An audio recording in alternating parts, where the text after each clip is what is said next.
Message में आपका हार्दिक स्वागत है। आज हमें कक्षा 10 की सामाजिक विज्ञान का तीसरा अध्याय अंग्रेजी साम्राज्य का प्रतिकार एवं संघर्ष है। आगे बढ़ते हैं। क्रांतिकारी संगठन का स्वतंत्रता संग्राम में योगदान है।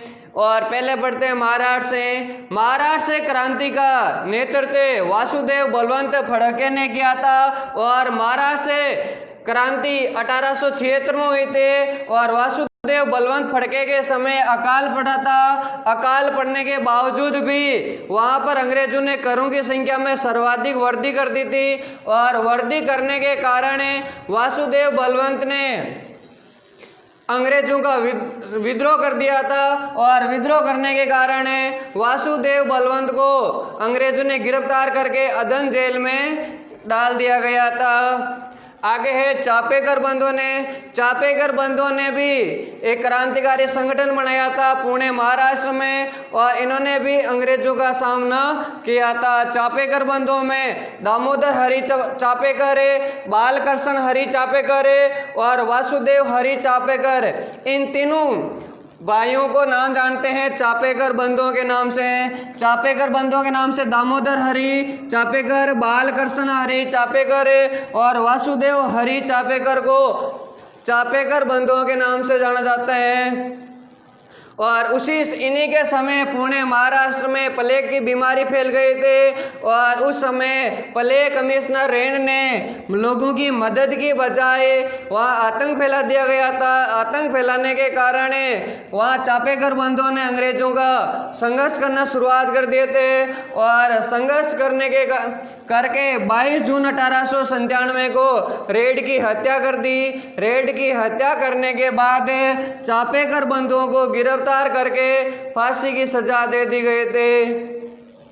आगे क्रांतिकारी आता है श्यामजी कृष्ण वर्मा काठियावाड़ प्रदेश में निवास करते थे और कैम्ब्रिज विश्वविद्यालय से इन्होंने शिक्षा प्राप्त की थी। और श्यामजी कृष्ण वर्मा अंग्रेजों के अत्याचार से दुखी होकर भारत को स्वतंत्र कराने के लिए प्रयास किए थे और भारत को स्वतंत्र करने के प्रयास के लिए एक लंदन में एक क्रांतिकारी संगठन बनाया था।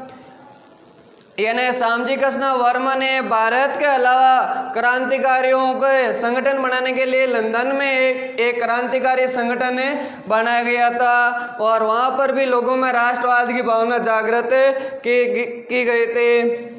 श्यामजी कृष्ण वर्मा ने 1905 में भारत में स्वशासन समिति का गठन किया था। यानी भारत में स्वशासन समिति का गठन श्यामजी कृष्ण वर्मा ने 1905 में किया गया था। यही स्वशासन समिति आगे जाकर इंडियन हाउस के नाम से जाने लगे थे। श्यामजी कृष्ण वर्मा ने एक मासिक पत्र निकाला था, पत्रिका, उसका नाम है इंडिया सोशलिज्म का प्रारंभ किया गया था। आगे क्रांतिकारी आता है वीर सावरकर है। वीर सावरकर का उपनाम मिलता है विनायक दामोदर सावरकर है। वीर सावरकर को जनता ने वीर की उपाधि दी थी। वीर सावरकर का जन्म 28 मई 1883 को बागुर महाराष्ट्र में इनका जन्म हुआ था। बंगाल विभाजन के समय वीर सावरकर ने मित्र मेला का गठन किया गया था अपने साथियों के साथ। बंगाल का विभाजन 1905 में लॉर्ड कर्जन के समय हुआ था। जब बंगाल का विभाजन हुआ था तो उस समय वीर सावरकर ने अपने मित्रों के साथ एक मित्र मेला नामक संगठन बनाया था और यह संगठन बना करके विदेशी माल का बहिष्कार किया था या विदेशी माल की होली जला दी गई थी।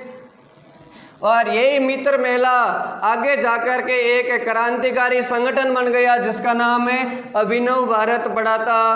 अभिनव भारत का स्थापना 1905 में वीर सावरकर ने किए थे। वीर सावरकर की पुस्तक का नाम है the Indian war of independence और वीर सावरकर ने 1857 की क्रांति को भारत का प्रथम स्वतंत्रता संग्राम कहा गया था।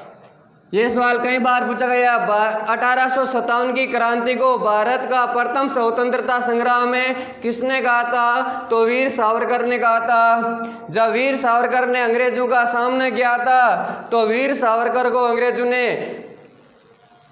गिरफ्तार करके अंडमान की सेलुलर जेल में भेज दिया गया था। वीर सावरकर एकमात्र ऐसा क्रांतिकारी था जिसको आजीवन कारावास की संज्ञा दी गई थे। बंगाल में क्रांतिकारी आंदोलन का नेतृत्व पी मिश्रा ने किया था और पी मिश्रा ने एक अनुशीलन समिति का गठन किया गया था। अनुशीलन समिति यानी क्रांतिकारियों में राष्ट्र भावना देने के लिए, प्रेरित करने के लिए बंगाल में अनुशीलन समिति का गठन किया था पी मिश्रा ने। आगे हैं, उस समय भारत में राजनीतिक आंदोलन 1857 से लेकर के 1919 तक है। तो पहला राजनीतिक आंदोलन है इंडियन एसोसिएशन की स्थापना 1876 में सुरेंद्र नाथ बनर्जी ने की थी। इंडियन एसोसिएशन की स्थापना कलकत्ता में की गई थी और इंडियन एसोसिएशन ने जो भारतीयों में राष्ट्रवाद की भावना जागृत करने के लिए, अंग्रेजों का विरोध करने के लिए इस समिति का गठन किया गया था। और इसी तरह से भारतीयों में राष्ट्रवाद का भावना जागृत करने के लिए और अंग्रेजों का विरोध करने के लिए 1875 में इंडियन लीग की स्थापना की थी। आगे है इंडियन नेशनल कांग्रेस या भारतीय राष्ट्रीय कांग्रेस। भारतीय राष्ट्रीय कांग्रेस की स्थापना 28 दिसंबर 1885 को हुई थी। व्योमेश चंद्र बनर्जी की बम्बई में की थे। भारतीय राष्ट्रीय कांग्रेस की स्थापना बम्बई के गोकुल दास तेजपाल संस्कृत कॉलेज में की गई थी। और जब भारतीय राष्ट्रीय कांग्रेस का पहला अधिवेशन हुआ था उसमें 72 प्रतिनिधि शामिल हुए थे। भारतीय राष्ट्रीय कांग्रेस या इंडियन नेशनल कांग्रेस के काल को 2 चरणों में बांटा गया था। पहला चरण था 1885 से 1890 तक का और ये काल कहलाता था उदारवादी युग। और उदारवादी युग में दादा साहब नौरोजी, फिरोज शाह मेहता, व्योमेश चंद्र बनर्जी, इस तरह के जो लोग हैं जो उदारवादी दल के अंतर्गत आते हैं। यानी इंडियन नेशनल कांग्रेस के 2 चरणों थे, एक तो उदारवादी युग था और दूसरा था अतिवादी युग।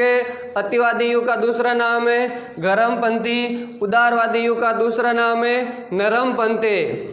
और गरमपंथी के जो प्रमुख थे उनके नाम है लाल पाल बाल और अरविंद घोष। लाल का मतलब लाला लाजपत राय, पाल का मतलब विपिन चंद्र पाल, बाल ने बाल गंगाधर तिलक और अरविंद घोष, ये थे गरमपंथी के लोग। आप इनका स्क्रीनशॉट ले सकते हैं। आगे है रोलेक्ट एक्ट। रोलेक्ट एक्ट के द्वारा अंग्रेज किसी भी भारतीय को संदेह के आधार पर गिरफ्तार किया जा सकता है और उसके लिए न कोई अपील है, न कोई दलील है, न कोई वकील है। इस तरह का यह अधिनियम आया था रोलेक्ट एक्ट 1919 में। इस रोलेक्ट एक्ट को काला कानून भी कहा जाता है। आगे घटना घटी थी जलियांवाला बाग हत्याकांड।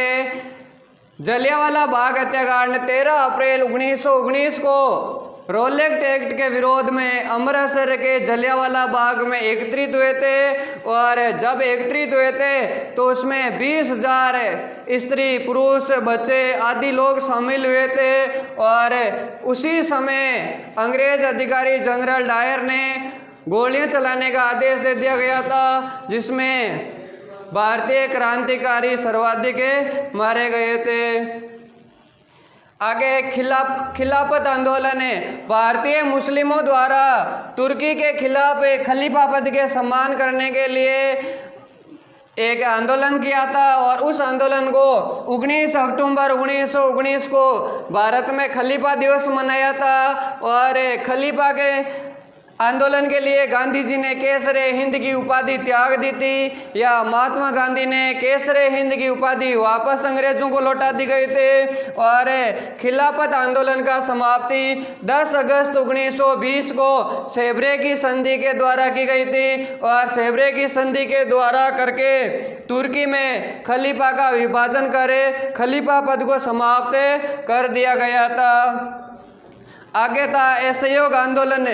असहयोग आंदोलन यानी रोलेक्ट एक्ट और जलियांवाला बाग हत्याकांड के विरोध 1920 में अधिकांश भारतीय क्रांतिकारियों ने उपाधियां छोड़ना प्रारंभ कर दिया था। उपाधियां छोड़ करके विदेशी माल का बहिष्कार करने लगे थे, स्वदेशी माल को अपनाने लगे थे और कर नहीं देना शुरुआत कर दिया था। और ऐसा काम करने से 5 फरवरी 1922 को एक चौरी चौरा गांव में यानी उत्तर प्रदेश में चौरी चौरा गांव में शांतिपूर्ण जुलूस निकाल रहे थे, तो उस जुलूस में पुलिस ने गोलियां चलाना शुरुआत कर दिया था।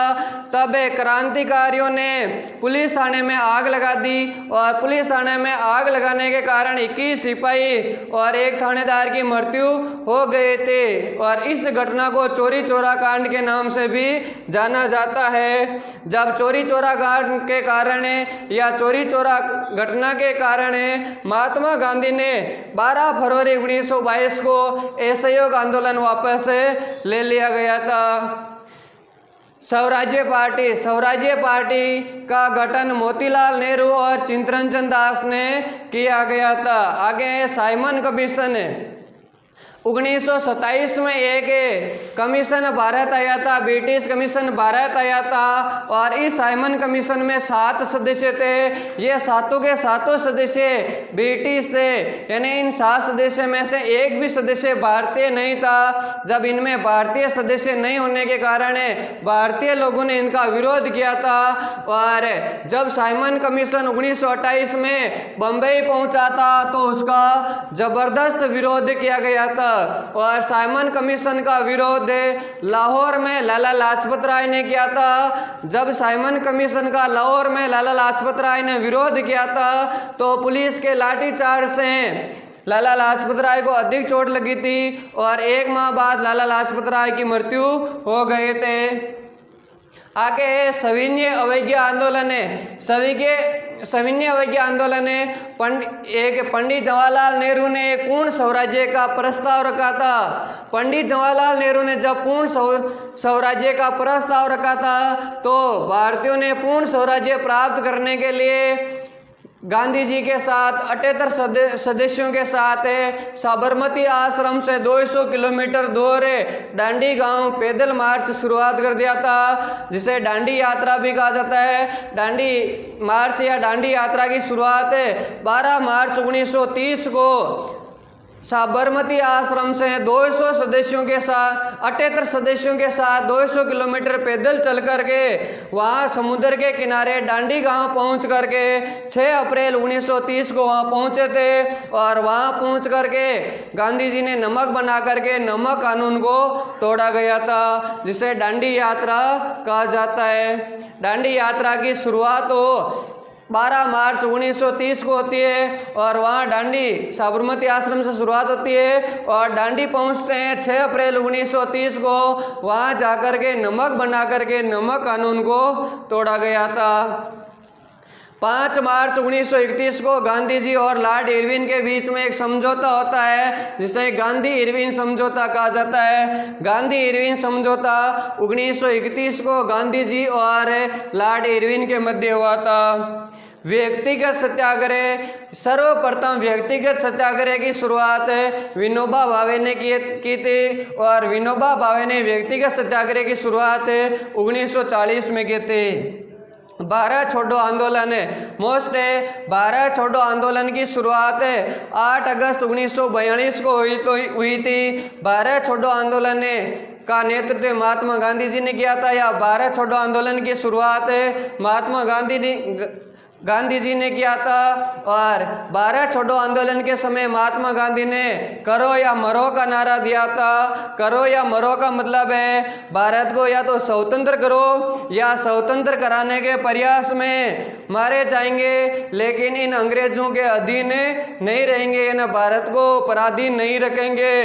और गांधी जी के कहने से सभी क्रांतिकारी या सभी भारतीय लोग शांतिपूर्ण हड़तालें शुरुआत कर दी थी और अंग्रेज सरकार को कर नहीं देना शुरुआत कर दिए थे। जगह जगह सभा करनी शुरुआत कर दी गई थी और सरकार का विरोध करने लगे थे, यानी सरकार का असहयोग करना शुरुआत कर दिया था। विदेशी माल का बहिष्कार करना शुरुआत कर दिया गया था, स्वदेशी माल का अपनाना शुरुआत कर दिया गया था।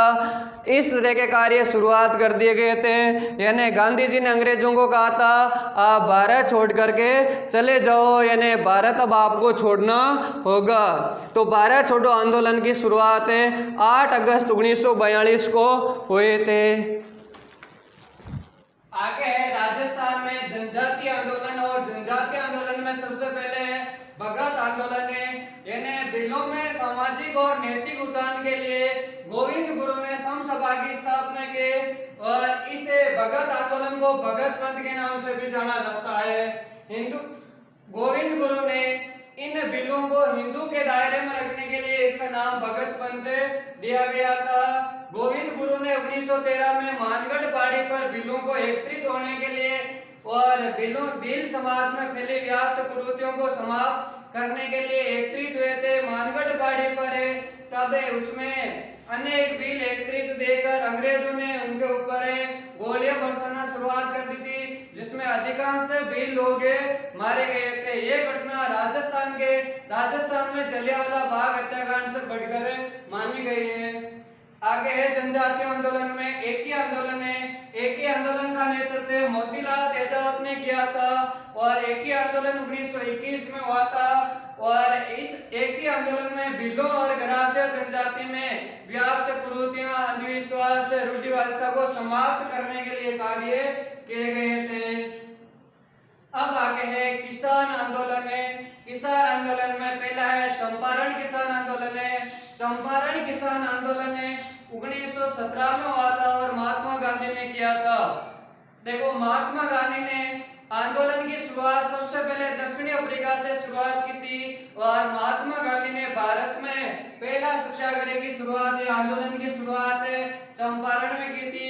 चंपारण बिहार में है और चंपारण के किसानों को नील की खेती करवाने के लिए बाध्य कर रहे थे।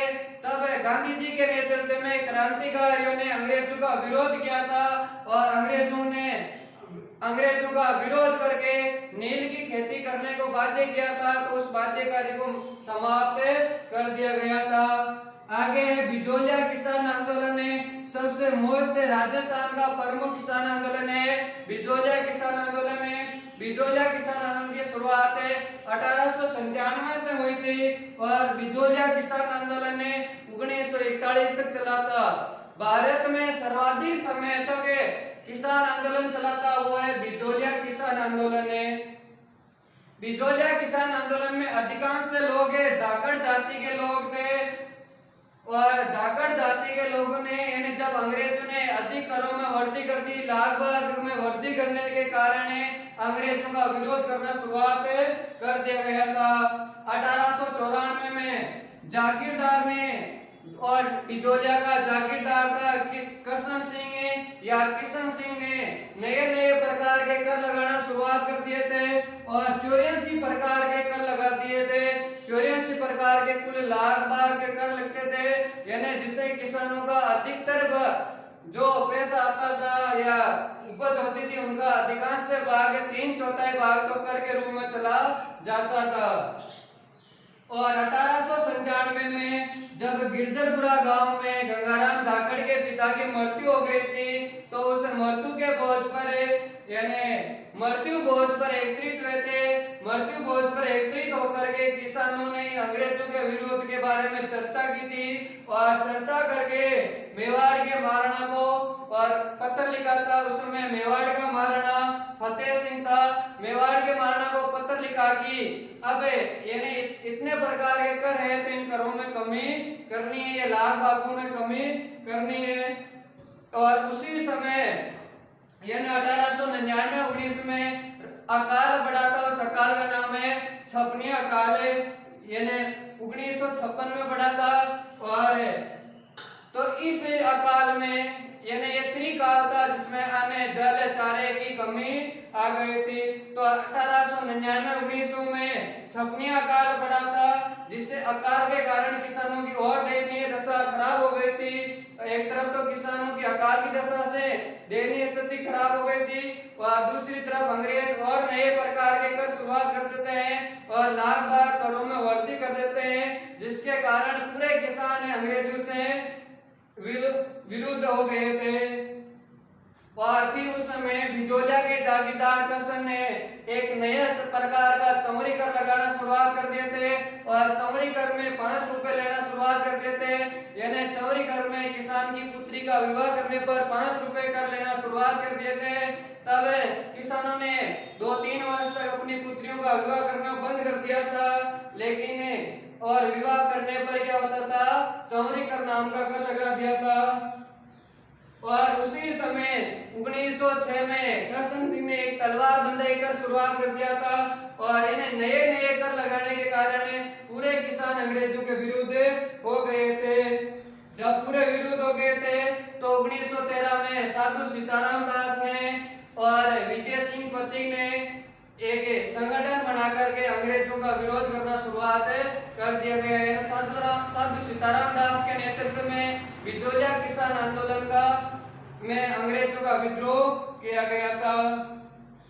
तो 1913 में साधु सीताराम दास के साथ विजय सिंह पथिक मिल गया था और इनके नेतृत्व में किसानों ने अंग्रेजों के विरोध आवाज उठाना शुरुआत कर दिया गया था। और विजय सिंह पथिक ने 1917 में ऊपर माल पंच बोर्ड का गठन किया था और बिजोलिया के किसानों को जन जागृति करने के लिए माणिक्यलाल वर्मा ने पंचीड़ा नामक गीत गाया था। इस पंचीड़ा नामक गीत में यानी किसानों को एक राष्ट्र के प्रति भावना और अपने देश के प्रति जागृत करने के लिए इस गीत में लिखा गया था माणिक्यलाल वर्मा ने पंचीड़ा गीत में।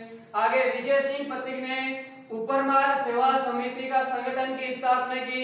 इस उपरमाल सेवा समिति संगठन में बिजोलिया के किसानों को जन जागृत करने का काम किया गया था। विजय सिंह पथिक ने उपरमाल सेवा समिति का गठन करके उपरमाल का डंका नामक पंचायत का एक पत्र निकाला था और इस बिजोलिया किसान आंदोलन को पूरे देश भर में चर्चित करने के लिए कानपुर से अखबार निकाला था गणेश शंकर विद्यार्थी ने और उस अखबार का नाम था प्रताप नामक समाचार पत्र में छापने से पूरे देश में क्या हो गया था, देश विदेश में ये आंदोलन फैल गया था और अंत में अंग्रेजों को 84 में से 35 लाख को या 35 प्रकार के करों को माफ करना पड़ा था।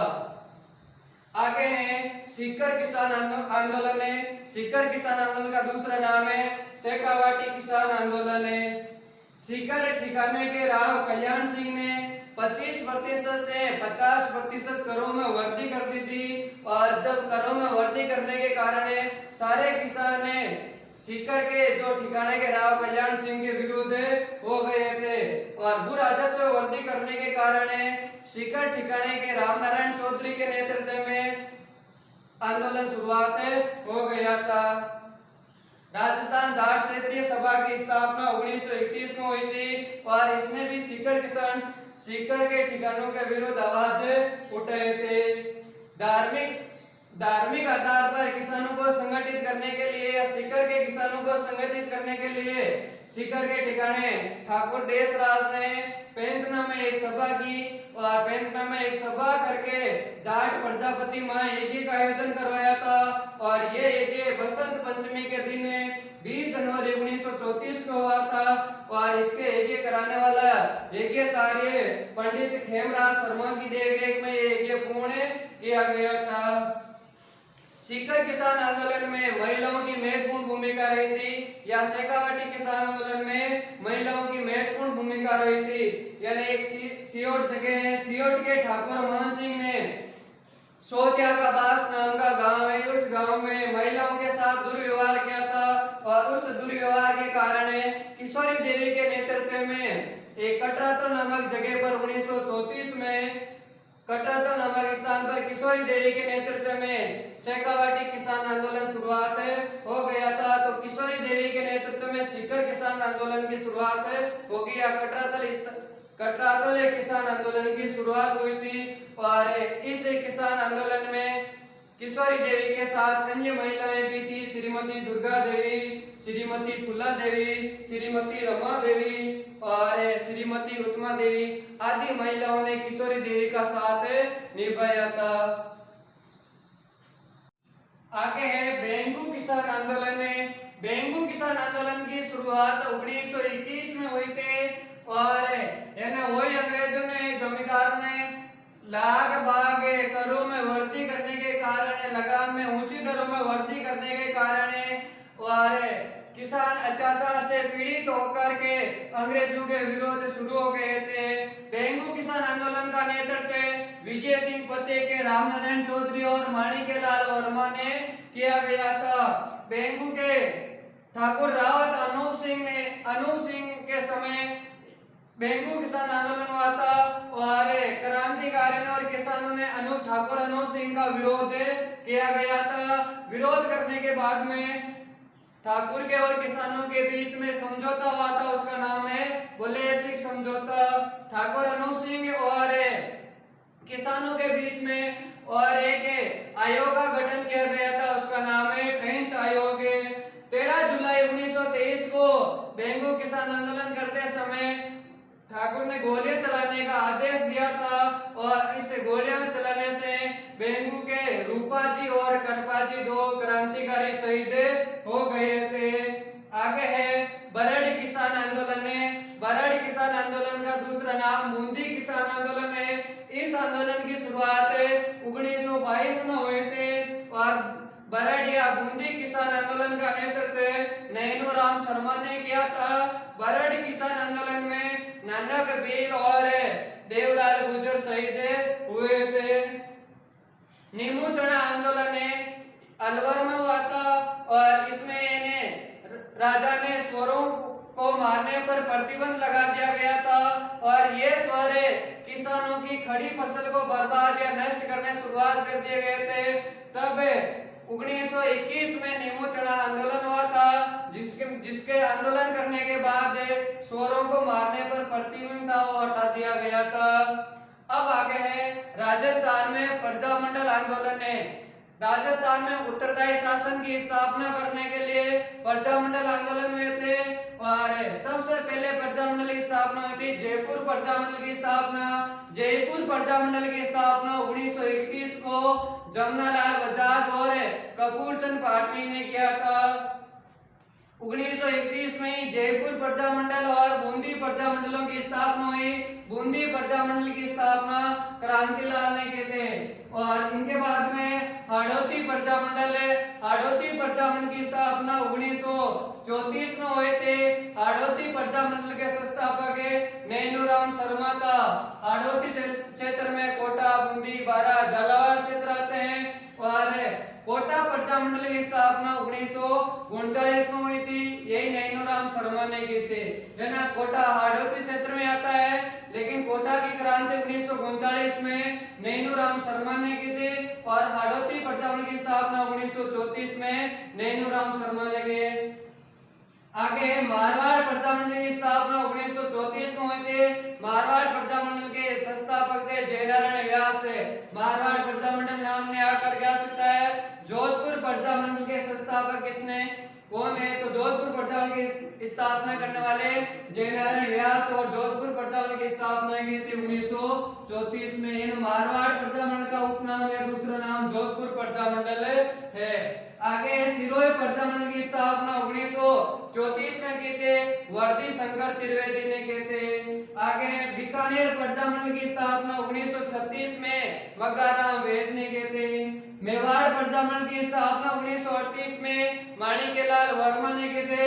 मेवाड़ प्रजामंडल का दूसरा नाम है उदयपुर प्रजामंडल के नाम से पूछा जा सकता है। मेवाड़ प्रजामंडल या उदयपुर प्रजामंडल की स्थापना 1938 में माणिक्यलाल वर्मा ने की। आगे अलवर प्रजामंडल की स्थापना 1938 में हरिनारायण शर्मा ने की थी। भरतपुर प्रजामंडल की स्थापना 1938 में किशनलाल जोशी ने किए थे। शाहपुरा प्रजामंडल की स्थापना 1938 में रमेश चंद्र ओझा ने किए थे। धौलपुर प्रजामंडल की स्थापना 1938 में जवाहरलाल प्रसाद जिज्ञासु ने किए थे। और करौली प्रजामंडल की स्थापना 1938 में त्रिलोचन माथुर ने किए थे। और किशनगढ़ प्रजामंडल की स्थापना 1938 में क्रांतिलाल चौतानी ने किए थे।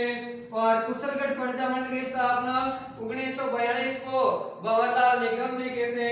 और डूंगरपुर प्रजामंडल की स्थापना 1944 को भोगीलाल पांडे ने किए थे।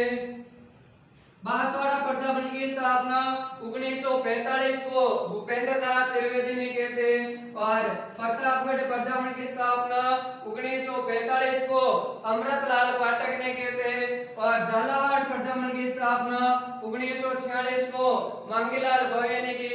यानी प्रजामंडल का पूर्ण उद्देश्य था कि भारत में उत्तरदायी शासन की स्थापना करने के लिए प्रजामंडल आंदोलन का गठन किया गया था। और सर्वप्रथम में जयपुर और बूंदी प्रजामंडल का स्थापना की थी। और सबसे बाद में की थे झालावाड़ प्रजामंडल की स्थापना की थे। धन्यवाद।